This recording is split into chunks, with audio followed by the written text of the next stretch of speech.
Hi guys, I am Shivam Gupta. Welcome to Mock Zone MBA preparation. So guys, today's video is going to be very important for those who are planning to appear for NMAT 2024 exam, because in this video, I'm going to discuss about the detailed syllabus and books that you must refer for NMAT 2024 exam. तो guys, इस video में हम लोग proper detail में बात करने वाले हैं NMAT के बारे में, पेपर पैटर्न वगैरह भी डिस्कस करेंगे। बहुत काफी स्टूडेंट्स ऐसे होंगे जो पहली बार NMAT देने वाले हैं, ठीक है। तो ये वीडियो को आपको स्टार्टिंग से अंदर पूरा देखना। बाकी चैनल को लाइक एंड सब्सक्राइब करोगे तो आपके लिए अच्छा रहेगा, बिकॉज हम लोग के चैनल में लगातार content based plus notification based video बनते रहते हैं। चलो गाइस स्टार्ट करते हैं। गाइस ये हम लोगों का एनमैट का टेलीग्राम ग्रुप का लिंक है, इसको आप ज्वाइन कर सकते हो। उसका लिंक आपको कमेंट सेक्शन में मिल जाएगा वीडियो के, यहाँ से आप इसको जरूर ज्वाइन कर लेना, आपके लिए अच्छा रहेगा आगे के लिए।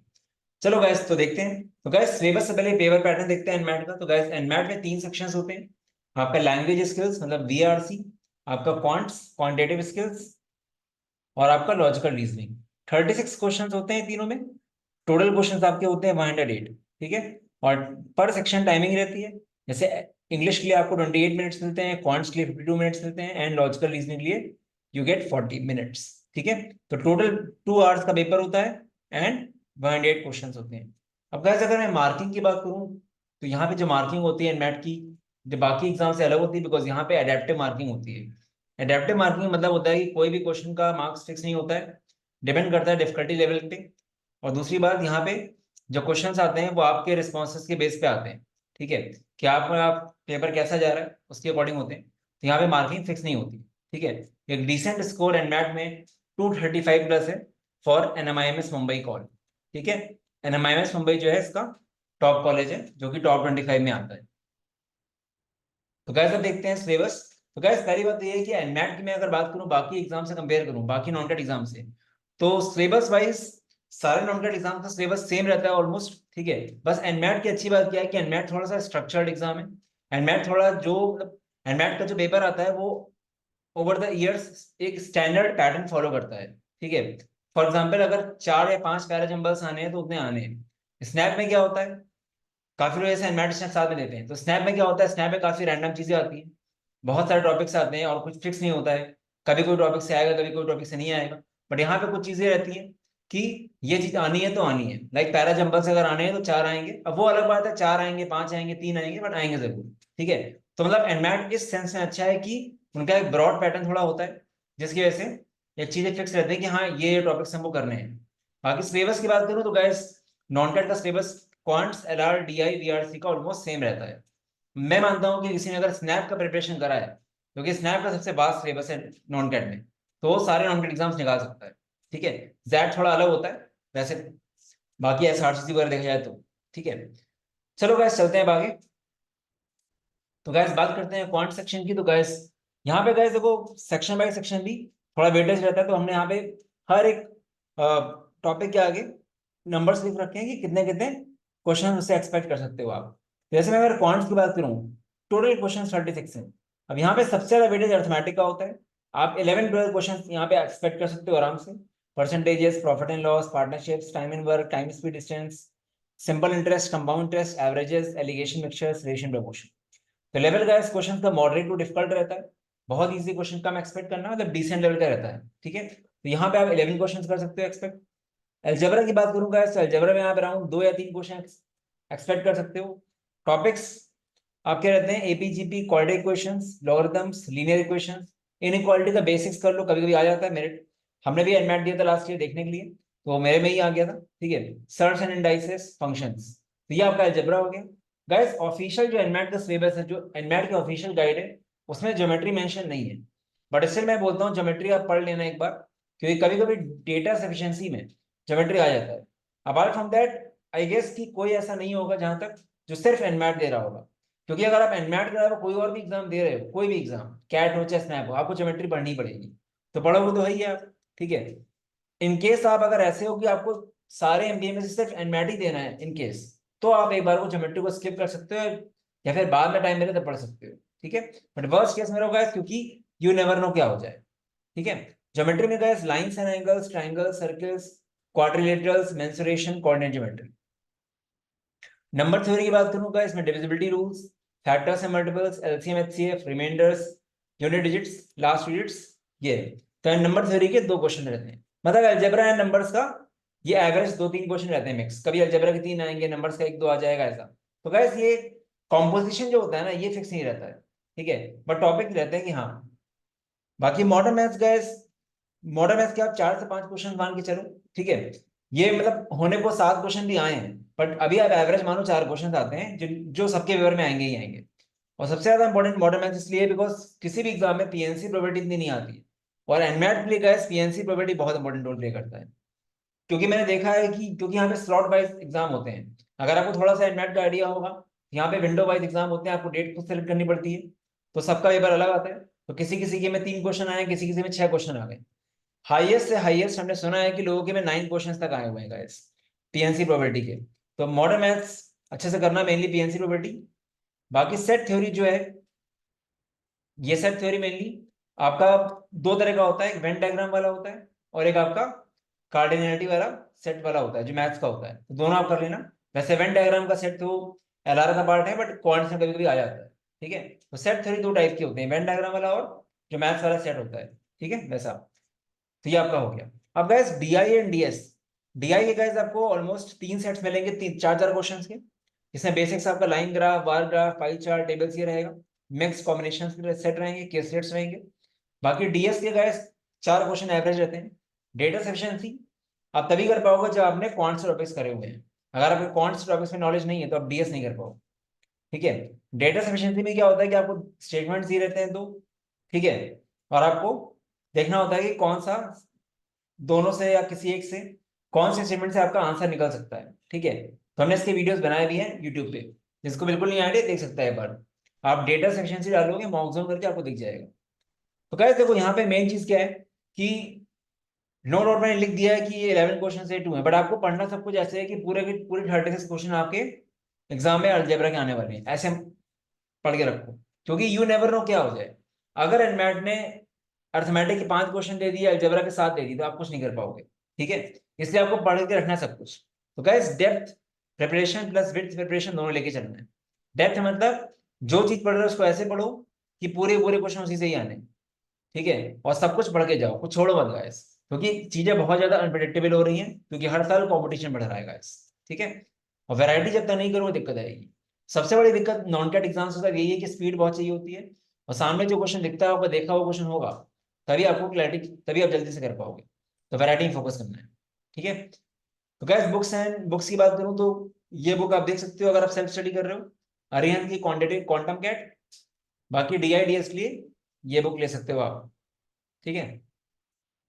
गैस बात करें अगर रीजनिंग की, तो गैस जो एनमैट का रीजनिंग है ना, इसमें बहुत ही लिमिटेड टॉपिक्स हैं जो आते हैं। सबसे ज्यादा वेटेज जो रहता है यहाँ पे, मेजर वेटेज जो रहता है वो आपका रहता है पजल्स का। पहले मैं वो सर्कल करूंगा। पजल्स में आपका आएगा circular arrangement, linear arrangement, distributions. Puzzles के 2 सेट्स रहेंगे। और guys critical reasoning plays a very important role. जो एनमैट है एक्चुअली ये जीमैट कंडक्ट कराता है, जीमैट वाली बॉडी, ठीक है। तो ये क्रिटिकल रीजनिंग को बहुत फोकस करते हैं।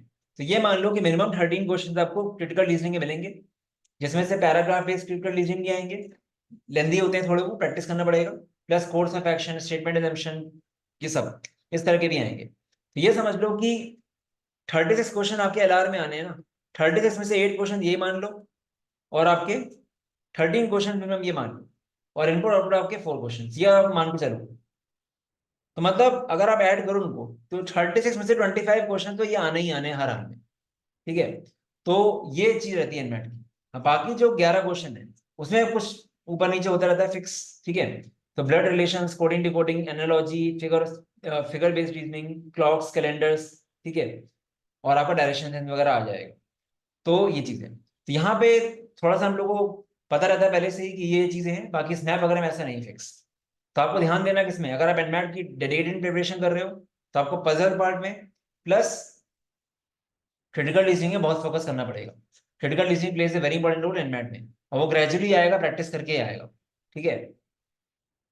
बाकी ये सब चीज तो आप पढ़ते ही हो सबके लिए। यहाँ पे मैंने नंबर ऑफ क्वेश्चन दिए हैं या अप्रॉक्स दिए हैं, ऐसा कोई फिक्स नहीं है, ठीक है, कैसे भी हो सकता है। और कुछ लोगों में क्रिटिकल रीजनिंग के 18 क्वेश्चन भी आ चुके हैं, तो ऐसा भी हो जाता है। कुछ लोगों में 2 इनपुट आउटपुट भी आ चुके हैं, तो आपको रेडी रहना पड़ेगा, ठीक है। टोटल क्वेश्चन 36 रहेंगे। ये आपका हो गया रीजनिंग स्किल्स।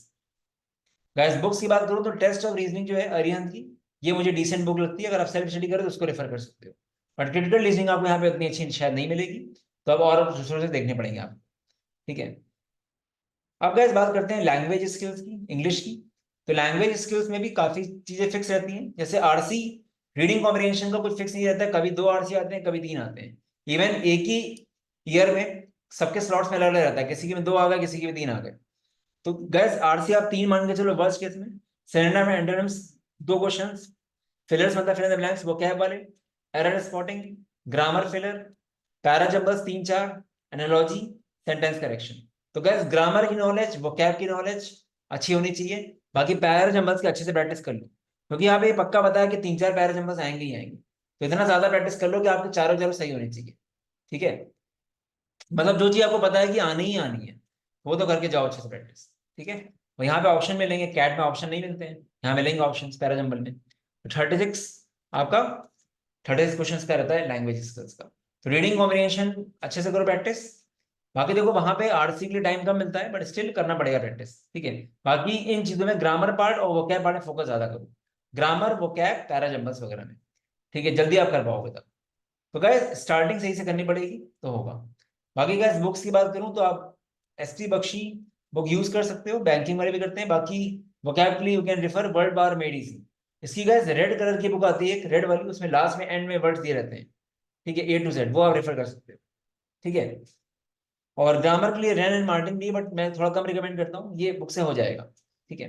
तो गाइस ये हमारा पूरा डिटेल था सिलेबस एंड बुक्स का। तो ये मेनली बुक्स मैंने इसलिए बताई कि काफी लोग ऐसे होते हैं जो कोचिंग नहीं लेते हैं, वो अपने आप पढ़ना तो कर सकते हो। बाकी गाइस एक प्रॉपर स्ट्रक्चर्ड वे में अगर प्रिपरेशन करनी है एनमैट स्नैप की, then you can check out our dedicated NMAT SNAP course, ठीक है। काफी डिटेल्ड कोर्स होता है हम लोग का। हम लोग का एक बैच 11 मई को स्टार्ट हुआ था, एंड वी आर प्लानिंग हम लोग NMAT SNAP and non CAT का बैच 2 15 जून को लॉन्च करेंगे गाइस। तो गैस अभी हम लोग के बैच 1 में ज्यादा कुछ नहीं हुआ है, मुश्किल से 4 या 5% सिलेबस हुआ है। तो ये 15 जून के बैच का मतलब क्या है कि जो भी क्लासेस पहले हो चुकी हैं, आपको पूरा उसका शेड्यूल मिलेगा, कैसे पुरानी क्लासेस कवर करनी है आपको, और आपका आगे की लाइव क्लासेस होंगी, ठीक है। तो इन शॉर्ट कोई अगर सोच रहा है लेने का कोर्स, जैसे काफी लोग पिंग आया था, तो आप वेट मत करना 15 जून के बैच का, क्योंकि आपका जितना वेट करोगे आपको उतना लॉस होगा। आप जल्दी लोगे तो आपका जल्दी कवर होगा बैकलॉग, ठीक है। बाकी इस बार हम लोग के पास more than 150 plus SIBM SCMHRD calls थी, एंड एनमैट से अराउंड 50 प्लस कॉल्स थी, ठीक है। तो गाइस ये डिटेल्स है एनमैट स्नैप कोर्स की। तो हम लोग के 2 वेरिएंट्स हैं एनमैट स्नैप के, एक विद GDPI है 7500 का। हम लोग ये गाइस पेडागोगी ऐसे ही कि हम लोग सारी वैरायटी सारे क्वेश्चन टाइप्स क्लास में ही करा देते हैं। तो 600 प्लस आवर्स का लाइव जूम क्लासेस, ठीक है। इवन जो ऑफिशियल मॉक्स होते हैं उसके भी रेप्लिका क्वेश्चंस एक आइडिया के लिए हम लोग देखते हैं, ठीक है। प्लस हम लोग की फैकल्टीज खुद अपीयर करती हैं एनमैट में, ठीक है। तो वहां के भी क्वेश्चंस कराए जाते हैं, plus practice sheets, topic test, full length mocks. Guys यहाँ पे क्रिटिकल लीजिंग में जैसे मैंने बताया बहुत इंपॉर्टेंट है। तो क्रिटिकल लीजिंग की अराउंड 22-23 क्लासेस तो होंगी ही होंगी। उसके अलावा आपकी एक्सटेंसिव प्रैक्टिस के लिए एक अलग से डैशबोर्ड है, जहाँ पे सीआर के 600 क्वेश्चन टेस्ट फॉर्म में आपको मिलते हैं, जिसको आप प्रैक्टिस कर लोगे तो आपका क्रिटिकल लीजिंग वाकई बहुत अच्छा हो जाएगा। बाकी गाइस वर्स्ट केस के पीवाईक्यू कैट के मिलेंगे, नॉन कैट के पीवाईक्यू आपको 800 प्लस मिलेंगे। अब गाइस देखो ऐसा नहीं कि आप एनमैट की तैयारी कर रहे हो तो आप स्नैप के पीवाईक्यू नहीं लगाओगे। आजकल दूसरे एग्जाम का कॉपी बहुत होता है, अगर आप एनमैट प्रिपरेशन करो इसके आप SRCP का पीवाईक्यू लगाओ, ठीक है। लिमिटेड बैच रहता है 40 स्टूडेंट्स का। बाकी गाइस GDPI प्रिपरेशन रहेगा आपका एनमैट स्नैप का, तो ये आप इंक्वायर कर सकते हो इस नंबर है व्हाट्सएप पे। Without GDPI the price is 6500। Apart from that अगर आपको सारे एग्जाम्स देने तो best option flagship course non CAT में, नॉन कैट कोर्स है with GDPI and hard copy books. तो यहाँ पे सारे एग्जाम सबकी टेस्ट सीरीज, सबका GDPI, सब कुछ कवर्ड है अभी से लेकर अगले साल मई तक, सीमैट तक, ठीक है। बाकी गाइस हम लोग का 1 जून से बैच स्टार्ट हुआ है कंप्लीट MBA का। कंप्लीट MBA कैट इंक्लूड करता है, सब कुछ इंक्लूड करता है। तो 1 जून से स्टार्ट हुआ है batch. In case you are preparing for CAT as well you can check, उसका मैंने पूरा ओरिएंटेशन वीडियो बना चुका हूँ। ये एक ऐसा प्रोग्राम है कि आप हमारी वेबसाइट में जो भी आपको दिख रहा है सब कुछ पूरा एक साल के लिए आपका है, आपको कहीं से कुछ लेना नहीं, ठीक है। You can enquire. बाकी हम लोग के गाइस टॉपर्स हैं, अभी सीमैट में 300 स्कोर है, CET में 99.94 परसेंटाइल है, ठीक है। ये results and reviews you can check. बाकी गाइस देखो एक प्रॉपर स्ट्रक्चर में पढ़ना बहुत जरूरी है। काफी लोग क्या गलती करते हैं, खाली मॉक्स पे डिपेंड होते हैं। मॉक्स डेफिनेटली देना चाहिए 12 से 13, बट मॉक्स पे डिपेंड होके स्कोर बढ़ जाए वैसा पॉसिबिलिटी कम होती है। तो variety in question type focus करो। और एक गलती मत करना, ये मत सोचना कि हम कैट प्रिपरेशन कर रहे हैं तो एनमैट मेरा हो जाएगा। एनमैट के लिए आपको अलग से एफर्ट देना पड़ेगा, because LR and BA NMAT का पूरा अलग है नॉन कैट कैट से। क्वांट्स आपको हेल्प मिल जाएगी कैट में, बट नॉन कैट के लिए एनमैट असेंबली करना पड़ेगा। ठीक है, तो आप वो देखना, तो स्टार्ट अर्ली करना। काफी लोग कैट के बाद सोचते हैं करने का। बाकी ये नंबर है, आप व्हाट्सएप कर सकते हो, एंड mockzone.in में जाओगे तो आपको डिटेल्स मिल जाएंगी। चलो guys, all the best, bye bye.